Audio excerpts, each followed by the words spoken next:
আশা করি তোমরা সকলে ভালো আছো। আজ আমি একটি ছকের মাধ্যমে একাদশ শ্রেণী দ্বিতীয় সেমিস্টার বিষয় বাংলার কোন কোন টপিক নিয়ে তোমাদেরকে পড়তে হবে সেইটা আমি তুলে ধরেছি। তোমরা দেখতে থাকো। গল্প থেকে আসবে দুটি ছুটি, রবীন্দ্রনাথ ঠাকুর, তেলেনাপথ আবিষ্কার, প্রেমেন্দ্র মিত্রের। কবিতা পড়তে হবে তোমাদেরকে তিনটি, ভাব সম্মিলন বিদ্যাপতি, লালন শাহ ফকিরের গান লালন সাহা, আর নুন জয় গোস্বামী।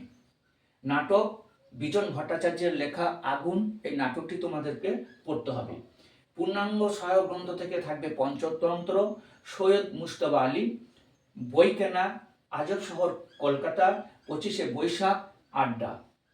বাংলা শিল্প সাহিত্য ও সংস্কৃতির ইতিহাস থেকে থাকবে পর্ব 3, আধুনিক বাংলা সাহিত্য, লৌকিক সাহিত্য, কথা সাহিত্য, নাটক, কবিতায় মহাকাব্য, আখ্যান কাব্য, গীতি কবিতার ধারা। প্রবন্ধ রচনা থাকবে, একটি মানস মানচিত্র এবং কিছু তথ্য সম্ভার দেওয়া থাকবে, সেটা দেখে দেখে তোমাদের একটি প্রবন্ধ রচনা তোমাদেরকে করতে হবে।